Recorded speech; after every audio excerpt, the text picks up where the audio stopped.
Everyone, नमस्ते। मैं Shweta. Welcome back to my channel connect with Shukla. I hope you are doing very well. Title से आपको पता लग ही गया होगा आज की वीडियो किस टॉपिक पर है। तो यस, आज की वीडियो बजट प्लानिंग पर है। आज मैं आपको बताऊंगी आप अपना बजट प्लान कैसे कर सकते हैं। बजट प्लानिंग करना लाइफ का सबसे इम्पोर्टेंट पार्ट होता है और ये तो आप सभी मानते होंगे ना। अगर हमारे पास सेविंग होती है तो हमारा जो कॉन्फिडेंस लेवल होता है बहुत ही ज़्यादा स्ट्रॉन्ग रहता है। तो हमें सेविंग तो ज़रूर करनी चाहिए। और वैसे भी कहते हैं ना कि बूंद बूंद से घड़ा भरता है, और हमारी छोटी छोटी सेविंग से कब हमारी अच्छी खासी सेविंग हो जाती है हमें भी पता नहीं चलता, और हमारे पास एकदम से बर्डन भी नहीं होता।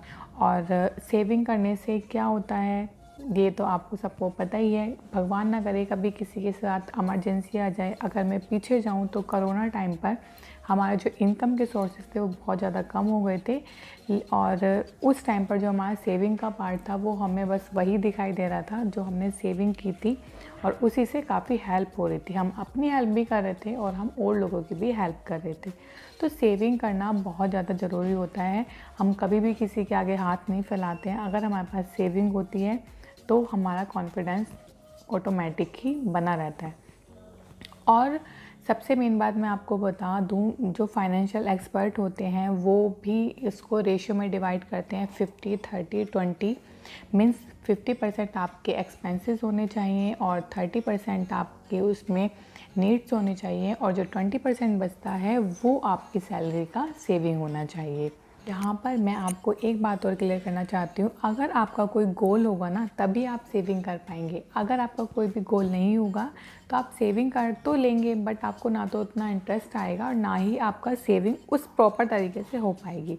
अब गोल में आपके क्या क्या हो सकते हैं, जैसे आपको कोई घर खरीदना है, आपको कोई कार खरीदनी है, या फिर कोई बिज़नेस करना है अपने फ्यूचर के लिए, अपने रिटायरमेंट के लिए आप सेविंग कर सकते हैं, या फिर आपको किसी की घर में शादी वगैरह करनी है। तो ये थोड़ा एक बड़े लेवल के काम होते हैं और इनके लिए अच्छी खासी सेविंग की ज़रूरत होती है। तो आप कोई भी एक टारगेट, आप एक कोई भी गोल बनाकर रखेंगे ना तो आपकी जो सेविंग होगी वो ऑटोमेटिक आपका मन करेगा और आप उसको करेंगे भी। तो चलिए बिना किसी डिले के आज मैं आपको अपना एक्सपीरियंस बताती हूँ मैं किस तरीके से सेविंग करती हूँ, और मैं लास्ट 4-5 ईयर्स से इस तरीके से सेविंग कर रही हूँ और बहुत ज़्यादा सक्सेसफुल भी हूँ। तो मैं आपके साथ वही शेयर करूँगी। आई एम श्योर आपको बहुत पसंद आने वाला है, तो वीडियो को एंड तक ज़रूर देखें, अपना प्यार बनाए रखें, और जिस किसी ने भी मेरे चैनल को सब्सक्राइब नहीं किया है तो जल्दी जल्दी से सब्सक्राइब कर लीजिए और हमारे प्यारी सी फैमिली का हिस्सा बन जाइए। तो चलिए वीडियो को स्टार्ट करते हैं। सो फ्रेंड्स, देखिए यहाँ पर मैंने जैसे आपको वीडियो में भी बताया था कि आपको सबसे पहले अपने गोल्स डिसाइड कर लेने चाहिए और उसके बाद आप सेविंग कीजिए। तो यहाँ पर मैंने कुछ गोल्स लिखे हैं, जैसे आपको कोई घर खरीदना है, कार खरीदनी है, आपको किसी की एजुकेशन के लिए सेविंग करनी है, किसी की मैरिज के लिए या फिर अपनी मैरिज के लिए, कहीं पर ट्रैवल करना है, या फिर कोई बिज़नेस स्टार्ट करना है। तो आपके पास जब तक कोई गोल नहीं होगा तब तक आप अच्छे से सेविंग नहीं कर पाएंगे। तो सबसे पहले आपको क्या करना है, अपना गोल डिसाइड करना है और उसके बाद फिर सेविंग स्टार्ट करनी है।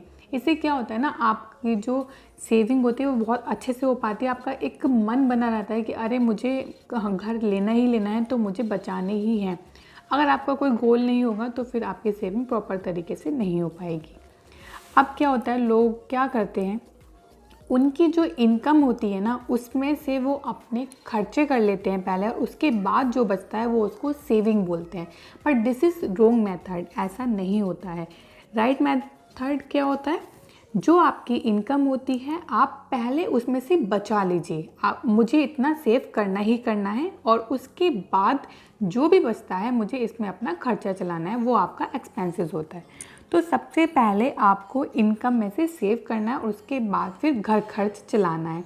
तो यहाँ पर मैं बेसिक सैलरी लूँगी 50,000, और इसी के अकॉर्डिंग पूरा आपको बताऊँगी आप किस तरीके से सेव कर सकते हैं। अब यहाँ पर किसी की सैलरी ज़्यादा भी हो सकती है और किसी की सैलरी कम भी हो सकती है। तो मैंने एक बेसिक सैलरी ली है।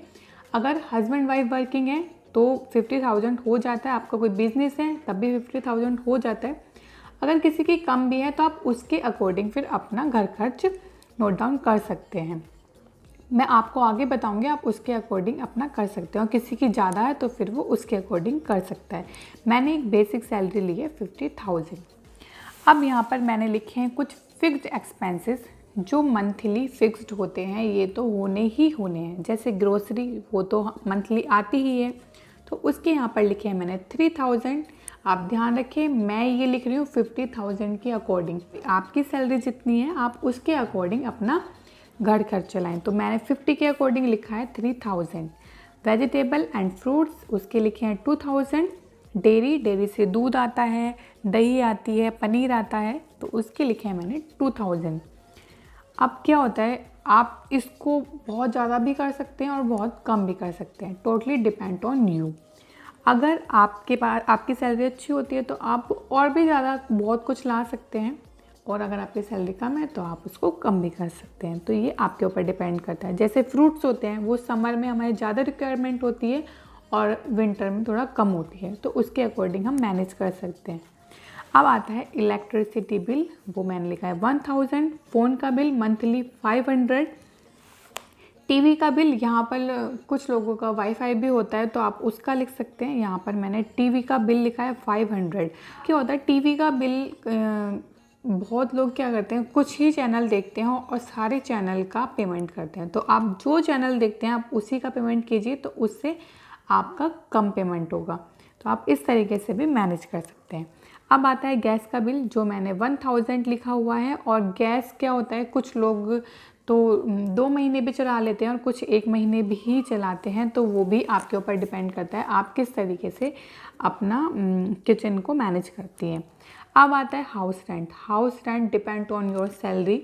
आपकी सैलरी जितनी होगी आप उसके अकॉर्डिंग ही आपको अपना घर देखना होगा। अगर आपकी सैलरी कम है तो आपको 5000 में भी देखना पड़ेगा, अगर ज़्यादा है तो आप 15 या 20,000 में भी अपना घर देख सकते हैं।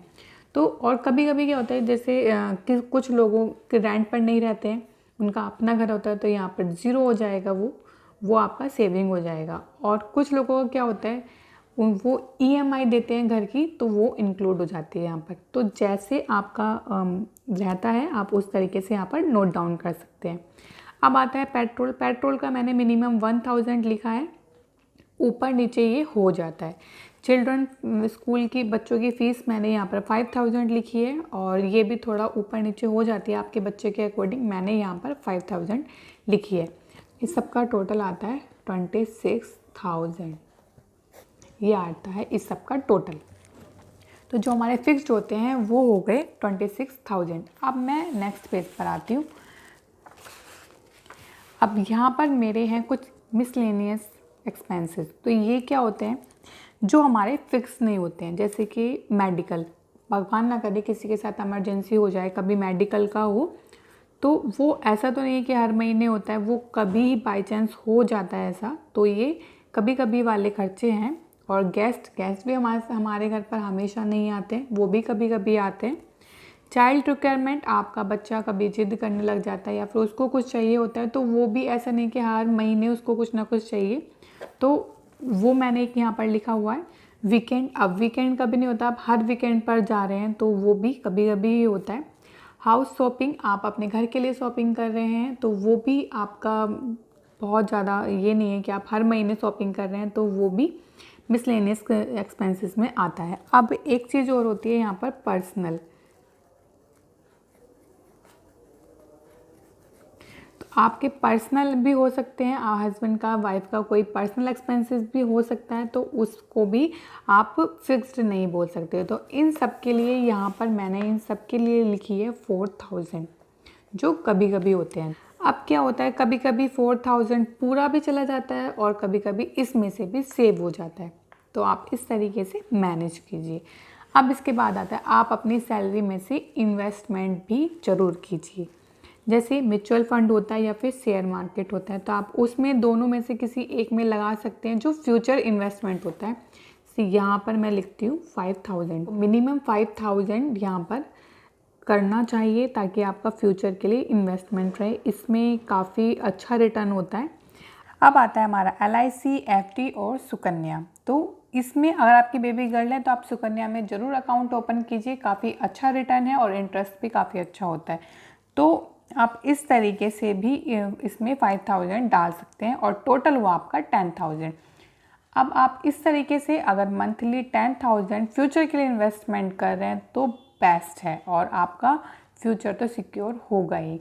तो इस तरीके से आप इन्वेस्टमेंट कर सकते हैं। अब हमारा मिसलेनियस 4000, इन्वेस्टमेंट 10,000 और फिक्स्ड जो था वो हमारा था 26,000। टोटल हो गया हमारा 40,000। हमारी जो इनकम थी वो हमने रखी हुई थी यहाँ पर 50,000 और हमें सेविंग करनी है इसमें 10,000। तो हमारा खर्चा जो चला, पूरा एक्सपेंसेस जो हुआ वो हुआ 40,000। इस तरीके से ये 50,000 हुआ, हमने सेविंग की 10,000 की और हमने पूरा खर्चा चलाया अपना 40,000 में। तो दिस इज़ राइट वे। ठीक है, आप इसी तरीके से अपना मैनेज कीजिए। पहले सेविंग निकाल लीजिए, उसके बाद आप अपना घर खर्च निकालिए। आई एम श्योर आप इसी तरीके से करेंगे तो आपका बजट प्लान बहुत अच्छे से चलेगा, आप बहुत अच्छे से सेविंग कर पाएंगे। All the best my subscriber, my family. आप इसी तरीके से कीजिए और अपनी फ्यूचर को सिक्योर कीजिए। सो गाइज, आपको मेरी बजट प्लानिंग कैसी लगी? आई एम श्योर आपको बहुत पसंद आई होगी और आप भी डेफिनेटली इसी तरीके से करेंगे। जो लोग करते हैं तो वो अच्छा है और जो लोग नहीं करते हैं वो इस तरीके से ट्राई करना और मुझे कमेंट बॉक्स में ज़रूर बताना आपके लिए कितना यूज़फुल रहती है।